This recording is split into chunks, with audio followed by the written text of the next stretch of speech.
This movie is based on the true story of the kidnapping of a 16-year-old called John Paul Getty III. They will take his eye, his ear, the hand, and don't tell me you don't have the money. In a desperate plea by his mother to get his billionaire grandfather, John Paul Getty, to pay the ransom for the kid back. You need to pay the ransom, Mr. Getty. I do not have the money to spare. Now this is an interesting take on a real life story. You have Jean Paul Getty, the billionaire oil baron.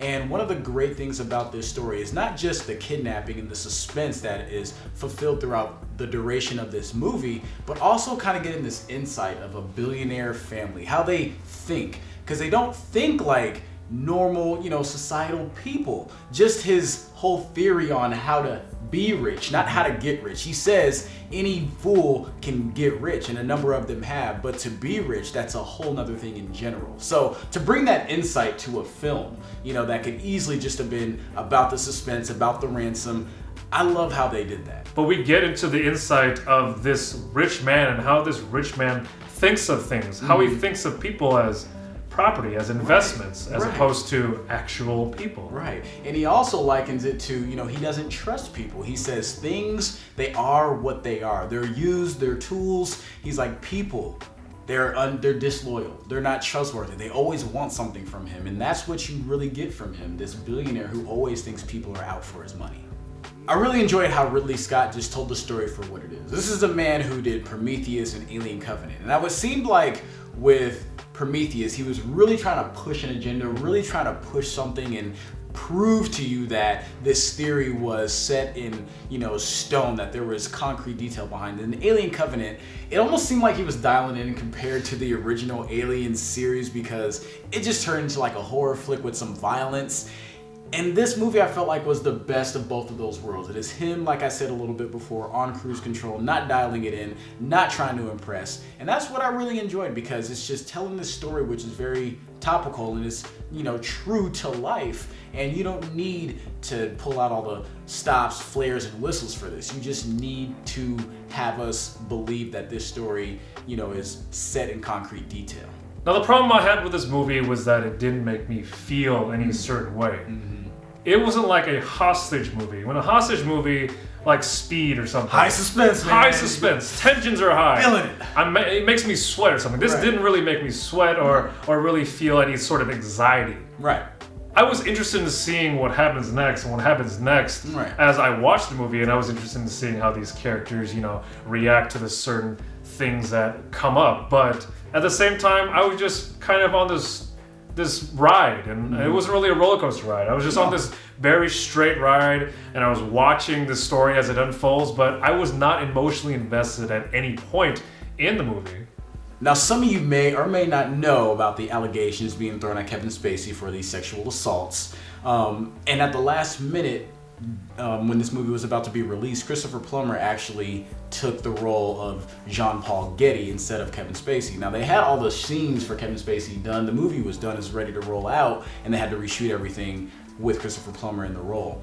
And Christopher Plummer fits well. He fits very good. He plays this kind of menacing, old, stingy oil baron. Oil baron is worth billions of dollars. And he looks a good age above everybody else in the movie, which is what it's supposed to be. I feel like, how would Kevin Spacey look in this role? He didn't look too much older than his son, who became, the drug addict early on in the movie and who didn't really know his father. And then Mark Wahlberg, who's, kind of employed by Christopher Plummer. I feel like him and Kevin Spacey are pretty close in age. Now for my final score, I give this a 7 out of 10. I feel like I've been giving this score a lot. Yeah. Now there's a lot of, these are all good movies. Right. These are all good, solid movies with solid stories and everything. The acting is always great and all that, but nothing is special about these movies. Yeah. I mean, it's a kidnapping story told in a slightly different way. I feel like the main pull of this movie was that the grandfather didn't want to pay the ransom. Right. And that's the intrigue in this movie. Oh, he doesn't want to pay the ransom. Like, How's this this gonna guy's work crazy. out? How's this Yeah. going to work out and stuff? And at the end, it kind of just works out. Right? You kind of just watch the film and it works out. I can't fault this film. There's no glaring weaknesses in this film, but the fact that, I wasn't that emotionally invested in it and it didn't do anything exceptionally well. I have to just give it a 7 out of 10. It might just be a rental. Same score, 7.1, whatever, who's splitting hairs. C grade, passing grade. Nothing glaring horrible about the film, but like Ken said, nothing that stands apart from another kidnapping film, or didn't really have high tension like I was expecting. I was expecting something to make my armpits sweat, to make my brow, I have to wipe it like that or something like that, but none of that really happened. And, you know, kudos to Ridley Scott for continuing to make movies, because it seems like it is his passion. We could probably safe to say it seems like it's his passion. It seems like, you know, some people after like 40, 50 years are like, I'm just doing this for the paycheck now. But it seems like he's still interested in the craft of filmmaking, which I applaud him on that. Go see this film if you are interested in the Getty story, or if you have no idea about it either. Go see it and get a little bit of insight. Maybe you want to read the book. I believe it was based on a book as well, so maybe you want to pick it up after seeing this movie.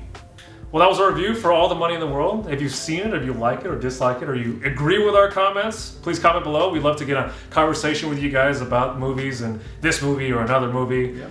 We'll be back next time with another video review. But we also have other videos coming out about the Oscars. Best movies you might have missed during in 2017. Yes. The year is coming to an end. I feel like we have a lot of lists and a lot of 2017 things that we look back on. Because I think 2017 was a good year for film. It definitely was.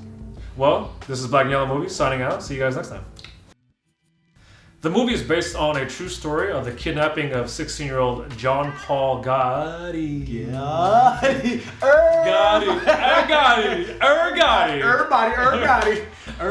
in the club in Tennessee. This movie is based on the true story of John Paul Getty. Jesus. Getty.